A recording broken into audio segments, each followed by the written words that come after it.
In the summer of 1939, a man sat at a typewriter in Brooklyn, New York. He wasn't a rebel or an outsider, and he wasn't some critic shouting from the fringe of the movement. He was the legal backbone of the entire organization, the head of the Watchtower's legal department, the man Joseph Rutherford trusted with the future of Jehovah's Witnesses in the American courts. Olin R. Moyle knew where every body was buried, every contract signed, every property purchased, every internal decision approved. And on July 21, 1939, he did something unthinkable. He wrote a 9-page letter to the president of the organization, and that letter would lead to a public branding of Moyle as a modern Judas, one of the most embarrassing lawsuits in Watchtower history, and a court verdict the organization has spent the last 85 years trying to bury in its archives. This is not the story of a personal dispute between two men. It is the story of the document that proved, in an American court of law, that what was happening behind the closed doors of Bethel was very different from what was being preached to the rest of the world. The court did not call it spiritual criticism. The court called it defamation, and it ordered the Watchtower to pay. How could the most important lawyer they ever had suddenly become their greatest enemy? Why was the organization so terrified of a single letter that it was willing to risk a public trial to silence it? Stay with this video to the end, because the document you are about to hear described is the one the Watchtower never wanted you to read. Part 1. The Lawyer at the Top. Olin Richmond Moyle was born in Wisconsin in the late 1800s, and by temperament he was the opposite of what most people picture when they imagine a religious dissident. He was quiet, methodical, careful with words, the kind of man who chose his sentences the way a surgeon chooses an incision, slowly and with full understanding of what would happen next. He became a lawyer in his home state, married, had a son named Peter, and built the kind of respected career that gives a man options. That detail matters, because a man like Moyle did not need the Watchtower. He had a profession that travels well, a reputation that opens doors, and a network of contacts far beyond any single religious community. Around 1910, he came into contact with the Bible student movement, the group founded by Charles Taze Russell that would later become known as Jehovah's Witnesses. He identified with the message, studied it, taught it, and kept practicing law in parallel for over 2 decades. When Russell died in 1916 and Joseph Franklin Rutherford took over the presidency, Moyle stayed loyal through every upheaval that followed.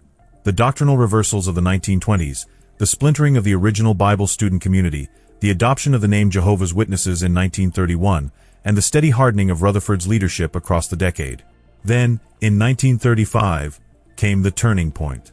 Rutherford asked Moyle to move his family to Brooklyn, to Bethel, the world headquarters of the organization, and to head its legal department. To understand the weight of that position, you have to understand what was happening in the United States at that exact moment. The 1930s were the era of the Great Legal War. Rutherford had transformed Jehovah's Witnesses from a quiet Bible study movement into something the country had never seen before, an army of unpaid preachers knocking on doors, distributing literature on street corners, and broadcasting their message through phonographs in public squares. This was confrontational work, city by city, with portable record players and a refusal to back down in front of police officers, and the country reacted accordingly. In hundreds of cities across America, witnesses were arrested, thrown out of towns, beaten by mobs, and dragged into court, for distributing literature without permits, for preaching on the sidewalk, for refusing to salute the American flag. The arrests piled up by the thousands, and someone had to defend them. That someone was Olin Moyle. Behind nearly every important religious freedom victory the witnesses won during this period stood the same legal mind. Cases like Lovell versus the City of Griffin, in 1938, where the Supreme Court ruled that municipalities could not require licenses for distributing religious publications.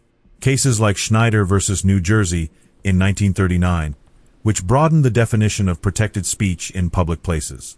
In a very real sense, Moyle was not just defending Jehovah's Witnesses. He was reshaping the American understanding of religious liberty itself, building legal foundations that other minority faiths would later use to defend their own rights. And he was doing it on a salary so modest that, for a man of his caliber, the financial sacrifice alone said everything about his commitment. Inside the organization, the atmosphere was one of righteous war, us against the world, the faithful remnant against the great false religion of Babylon. In that atmosphere, the lawyer who kept everyone out of jail was not just an employee.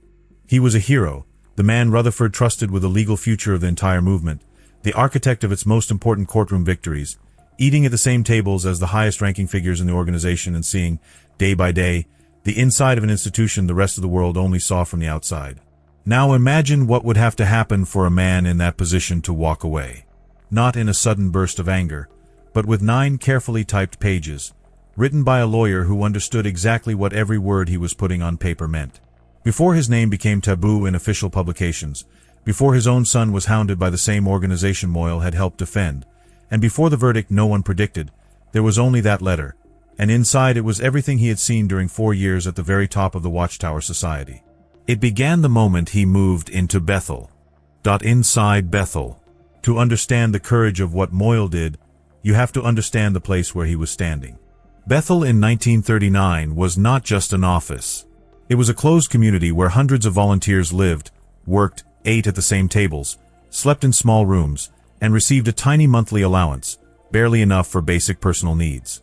The system was presented to the public, and to the volunteers themselves, as a model of Christian equality, simplicity, and devotion. That was the message preached to the world. But Moyle, as the in-house lawyer, had access to what most volunteers did not. He saw the contracts, the real estate documents, the financial reports. He sat in on disciplinary decisions against members who had committed minor infractions. He observed the meals and heard what was said at them, watched the people who served and the people who were served. And what he saw, according to his own writings, stood in alarming contrast to the public image of the organization. He observed a pattern of favoritism, where certain members were treated with privilege while others, over matters he considered minor, were treated with public harshness. Promotions did not always follow dedication. Sometimes they followed lines of personal preference, loyalty to specific figures rather than merit. To an outside observer that might sound like ordinary office politics, but for an institution that claimed to be guided by Holy Spirit, the implications were severe. He saw young men who had made mistakes, sometimes of a personal nature, rebuked in front of everyone during meals, in a kind of public shaming ritual. Picture the scene: hundreds of voluntary workers, many barely out of their teens, sitting at long tables in silence while a figure of leadership stood up and singled out, by name, the failure of an individual. The humiliation was the point. The fear it generated was the point. The message was simple: you will not survive here if you cross the men at the top. He also described an environment where the language used by certain leaders was often vulgar and coarse, the same kind of worldly speech the publications condemned in others but quietly overlooked when it came from inside. And he observed a culture of alcohol consumption that did not match the image preached in the literature. That was not a minor detail in 1939. Many of the volunteers came from conservative Christian backgrounds, taught that strict personal conduct was a mark of genuine faith. To see leadership figures, the same men they were told to obey as channels of divine direction, drinking regularly behind closed doors while the publications urged restraint from everyone else was not just disappointing. It was disorienting. Alcohol became the perfect symbol of the gap opening inside the organization. 2 sets of rules, one for the men at the top and one for everybody else. And once you start seeing a gap like that, every other rule begins to look different too. But the heaviest of Moyle's observations was the lifestyle of the president himself. Ordinary Bethel members lived in modest rooms and tight dormitories, wore donated clothes, ate communal meals, and received pocket money that wouldn't have covered the rent on a New York apartment. The president's accommodations were something else entirely. Spacious quarters, multiple properties, automobiles, and a residence in San Diego, California, known internally as Beth Sarim. A house officially described as built for the future return of the ancient biblical patriarchs, but in practice occupied by Rutherford himself during long winter stays away from Brooklyn. For Moyle, the problem was never the existence of the properties. The problem was the contradiction. Think about the men and women who had given up careers, education, and financial stability to volunteer at Bethel, told that material sacrifice was a mark of faith and worldly comfort was the trap of Babylon. And then learning that the man at the top of the institution spent the cold months of the year in a private California estate with domestic staff and automobiles no ordinary witness anywhere in the world would ever access. Was this not the very contradiction the publications condemned in other religious leaders? That was the question Moyle could not stop asking himself. He was not alone in those observations. Others at Bethel shared similar concerns in private conversations. But no one else had his position, his legal expertise, his financial independence outside the organization, and his willingness to put all of it on paper. In July of 1939, that is exactly what he did. The letter. The letter was typed on plain paper, ran about 9 pages, and was delivered directly into Rutherford's hands on July 21, 1939. It opened with respect. Moyle acknowledged what he considered the positive work of the organization, acknowledged Rutherford's leadership, and expressed gratitude for having been part of it. This was not the letter of a man burning a bridge. It was the letter of a man trying to give his employer one last chance to look in the mirror. Then the tone changed. After 4 years of living at Bethel, Moyle wrote, he had reached conclusions he felt he needed to put in writing. Not vague accusations, but specific points. He addressed the unequal treatment of workers, the system of public rebuke during meals, the inappropriate language used by leadership, the regular consumption of alcohol, and the contrast between the lifestyle of the president and that of ordinary volunteers. He named specific properties, houses, vehicles, assets. He was not raising rumors. He was identifying things he had personally observed, in writing, with the precision of a lawyer building a record. The letter ended with a decision. Moyle informed Rutherford that he would step down from the legal department, intending to leave on September 1, 1939, giving the organization about 6 weeks to prepare for the transition. It was a resignation, not a public denunciation, an internal letter written by a man who still considered himself part of the movement but could no longer stay silent about what he was seeing. At least, that is how Moyle framed it. The organization would read the same letter in a completely different way. Before we get to the response, we have to slow down and look closely at what was actually inside those 9 pages, because the modern reader often misses the weight of certain passages. Take Moyle's description of the public rebukes at meals, where members were called out by name in front of all the volunteers for personal failings. To a reader today, in a world of public shaming on social media, that can sound almost mild. But Bethel in 1939 was not a workplace people could leave at the end of the day. It was the center of a volunteer's entire life. Faith, friendships, identity, work, housing, and meals, all bound up in one place under one leadership structure. To be publicly rebuked by name in that environment was a kind of social death.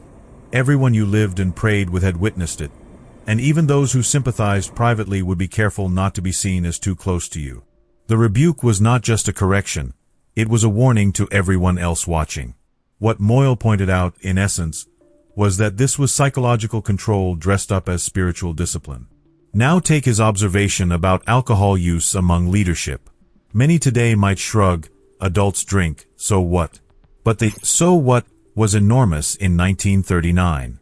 The publications of the era constantly emphasized that witnesses were to be marked by a sober, disciplined personal life, and ordinary members who drank too much in public could be reprimanded or even disfellowshipped. The standards were not optional.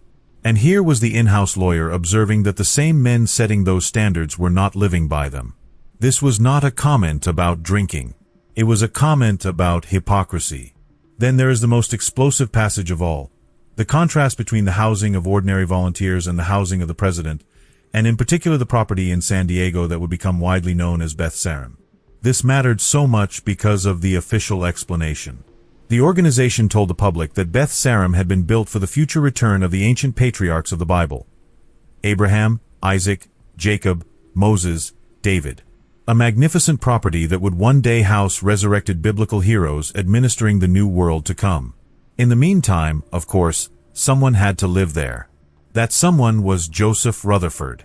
Imagine being a Bethel volunteer in 1939, sleeping in a Brooklyn dormitory, surviving on a few dollars a month, told that material comfort is a snare and a delusion, and then reading, in the very publications you help print, that a luxurious California estate is being maintained for the return of ancient prophets, while the current president happens to be the one using it.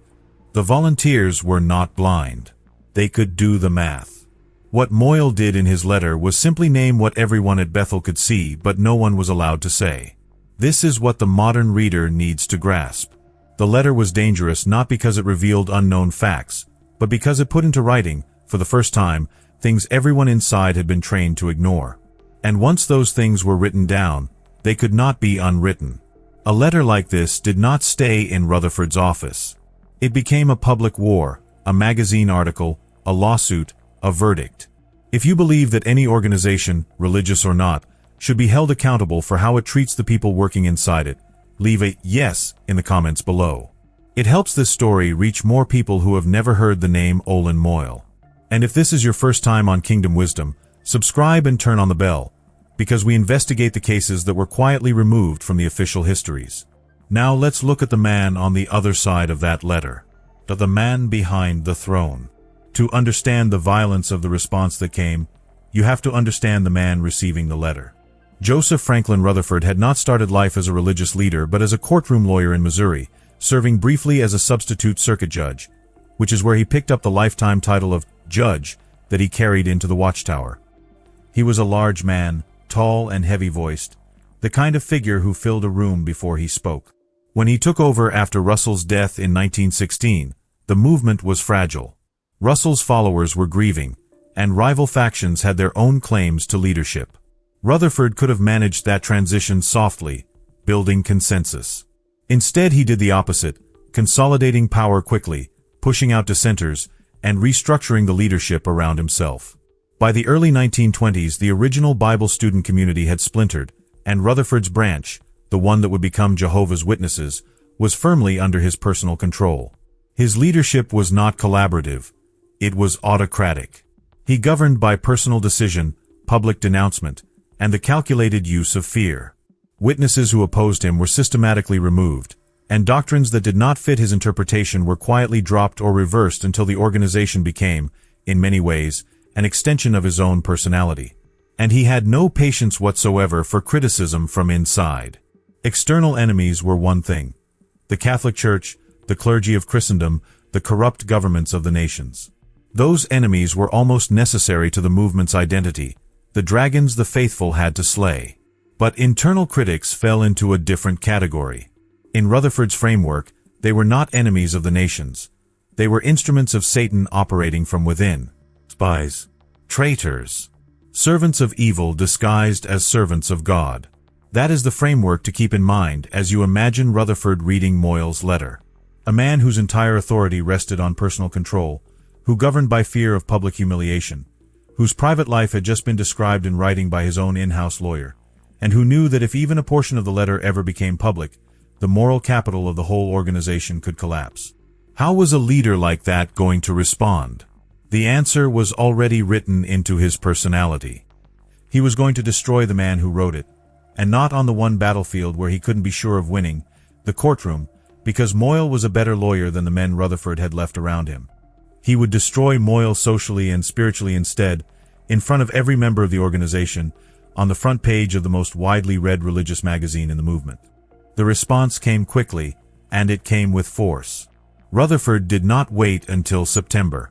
Within days, Moyle was removed from his post, his functions redirected, his access to Bethel ended. For a man who had moved his family to Brooklyn in 1935, devoted 4 years of his life to the work, and built his identity around the cause, it was a brutal and immediate severance. But what came next turned an internal conflict into a public scandal. On October 15, 1939, the Watchtower magazine, the main official publication of Jehovah's Witnesses, read by hundreds of thousands of people around the world, published an article aimed squarely at the case. It did not name Moyle in its opening lines, but any reader connected to Bethel knew exactly who it was about.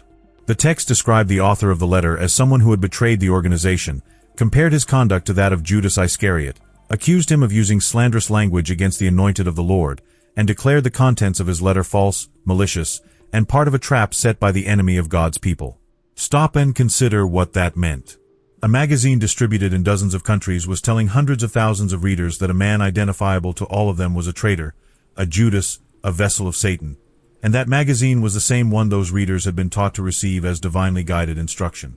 What does that do to a man's life? Within days, Moyle's name had spread through congregations across the country. Members who had never heard of him suddenly knew he was a traitor. Old acquaintances crossed to the other side of the street when they saw him coming. Personal letters went unanswered, invitations stopped, and lifelong friends acted as if he had never existed. This is the part of the story that statistics cannot capture. The numbers can tell us how many copies of the Watchtower were printed in 1939, how many congregations existed in the United States that year, that the article was likely read by well over 100,000 people in its first week. What the numbers cannot tell us is what it feels like to walk into a kingdom hall you've attended for 10 years and feel every head turn away. The Moyle family did not just lose a job. They lost a community. His wife, who had moved across the country to support her husband's work, found her closest friendships suddenly closed off. His son Peter, who had grown up inside the movement, faced the same treatment. Wherever they went in the witness world, the article followed them. The closest word for what happened is exile, not legal exile, but physical, social, and emotional exile. Imagine moving to a new town where every neighbor has been told, in print, that you are dangerous. That is what life became for the Moyles after October of 1939. And the most painful part is that they were not bitter people. They had not joined the witnesses to attack religion. They had joined because they believed, and the loss of the community they believed in cut deeper than the loss of Moyle's income ever could. That kind of pressure is designed to break a person. The public branding, the isolation, the loss of the daily texture of life that connects you to other human beings. Most people in that position fall silent, retreat into private grief, and never fight back, because no fight seems winnable. But Moyle was a lawyer, and he had read the Watchtower article very carefully. Where the organization saw a spiritual denunciation against a traitor, Moyle saw something else: defamation. Specific accusations, published in a nationally distributed magazine, describing an identifiable man as a liar, a traitor, and morally corrupt. In legal terms that had a name, and in the American courts it had a remedy. In 1940, Olin Moyle sued the Watchtower Bible and Tract Society for libel. He was not suing former friends. He was suing the organization itself, the legal entity that controlled the publications, along with several of the directors named as responsible for the October 1939 article. The choice was calculated. As a lawyer, Moyle knew that libel requires three elements: the publication of a false statement, the identification of the person targeted even if not explicitly named, and damage to that person's reputation. The Watchtower article met all three. It was published. It identified Moyle in a way recognizable to any reader close to the organization, and it destroyed his reputation across every social and professional network tied to the movement. The defense was the expected one. The organization's lawyers argued that the article was internal spiritual criticism protected by religious freedom, that everything in it was true, that Moyle had implicitly consented to such treatment by associating himself with the organization, and that he had not been named directly. And here is where the trial became extraordinary. To prove the article was justified, the Watchtower's attorneys had to do something they had not anticipated. They had to put on the public record the specific reasons Moyle was being described as a Judas, which meant putting Bethel itself on trial, the same Bethel the organization had spent years presenting as a model of Christian purity. The court heard testimony about what Moyle had observed, about the internal practices, the public rebukes, the lifestyle disparities, the management of the legal department, the personal relationships between leadership figures. Witnesses were called, documents were submitted, and the internal life of the organization was, for the first and only time in its history, opened up in a public courtroom. For the Watchtower, the worst part was not the defamation claim itself. It was that in trying to defend the article, they were forced to confirm in court, under oath, many of the very details Moyle had described in his letter. For an organization built on the moral superiority of its leadership, having that leadership questioned under oath in a New York court was a humiliation no later publication would ever fully acknowledge. And while the case moved through the New York courts, something far larger was unfolding in the American legal landscape, something that involved the exact work Moyle had abandoned. On June 3, 1940, the Supreme Court of the United States delivered its ruling in Minersville School District versus Gobitis. The case revolved around two children, Lillian and William Gobitis, the family name misspelled in court documents as Gobitis. Raised as Jehovah's Witnesses, they had refused to salute the American flag at their public school in Pennsylvania, citing religious conviction, and were expelled. Their parents took the school district to court, and the case rose all the way to the highest court in the country, which ruled 8 votes to 1 against the children, against the witnesses, against religious liberty. The decision established that public schools could compel flag salutes even from students whose beliefs forbade the act. It was a devastating blow, and more than that, it was an open signal to the rest of the country. In the months that followed, waves of violence swept the United States against Jehovah's Witnesses. Homes burned, families driven out of entire towns, kingdom halls destroyed. The Justice Department would later document hundreds of such incidents within a single year. Here is the detail many people forget. Moyle had worked for years building the legal strategy that led to Gobitis. He had laid part of the foundation of the arguments the witnesses' attorneys would use before the Supreme Court. He knew the doctrine, the court, and the precedents. But by June of 1940, he was no longer there. His expulsion had taken place in July of 1939, and the Gobitis ruling came less than a year later. The organization had to face one of the largest legal battles in its history without the man who had built its foundation. Hayden Covington, who replaced Moyle, inherited a case already well underway, and lost it. 3 years later, in 1943, the same Supreme Court reversed Gobitis in West Virginia State Board of Education versus Barnett. By a vote of 6-3, the court changed its position, recognizing that students could not be compelled to salute the flag against their conscience. Barnett would become one of the foundational pillars of religious freedom in the United States. But that is the story told from a distance. Close, the truth is harder. The organization lost Gobitis shortly after expelling the lawyer who specialized in that exact kind of case, and the later victory in Barnett, however historic, came only after 3 years of violence against the very members the organization had sworn to protect. There is an unavoidable question here. Would Gobitis have ended differently if Moyle had still been in the legal department in 1940? No one can answer that with certainty. But what can be answered, from the public record, is what happened in the lawsuit Moyle filed against the Watchtower, and that answer leaves no room for interpretation. The verdict. In 1943, the case of Olin R. Moyle versus the Watchtower Bible and Tract Society and several of its directors reached its verdict. The New York jury ruled in favor of Moyle.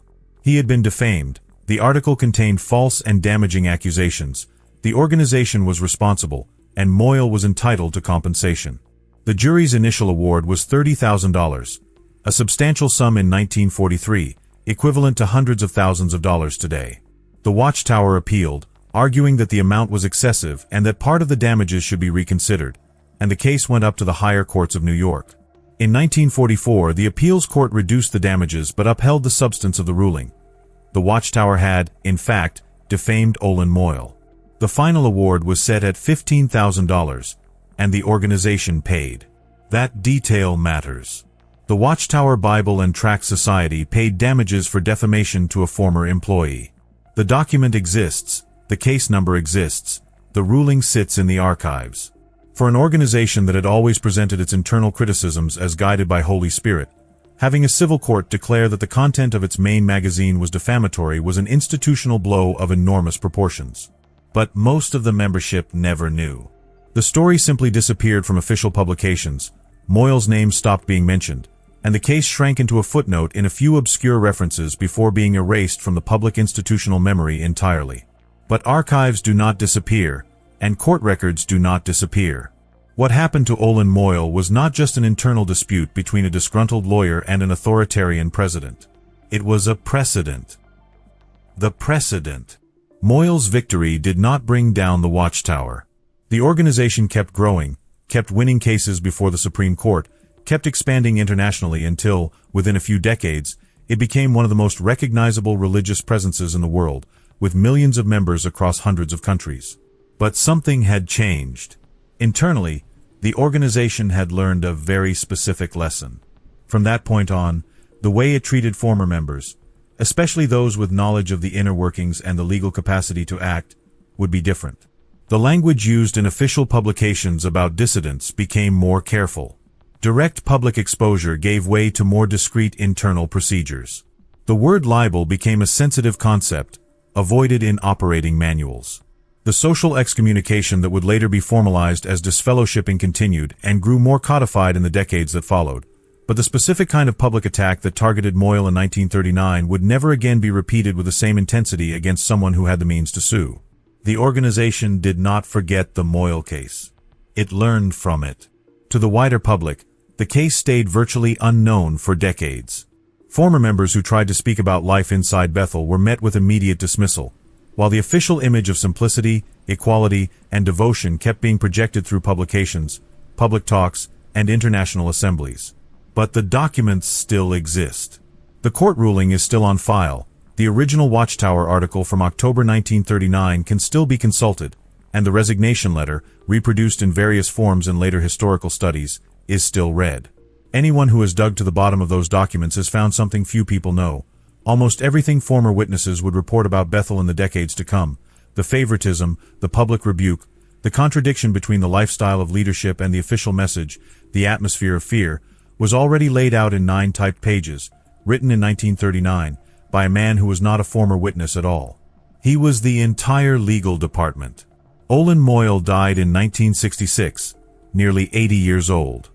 He lived long enough to see the organization win historic battles, to watch Hayden Covington build, on the legal foundations Moyle had laid, one of the most remarkable series of religious freedom victories ever brought before the Supreme Court, and to understand that his departure had not, in the end, slowed the growth of the organization he once helped defend.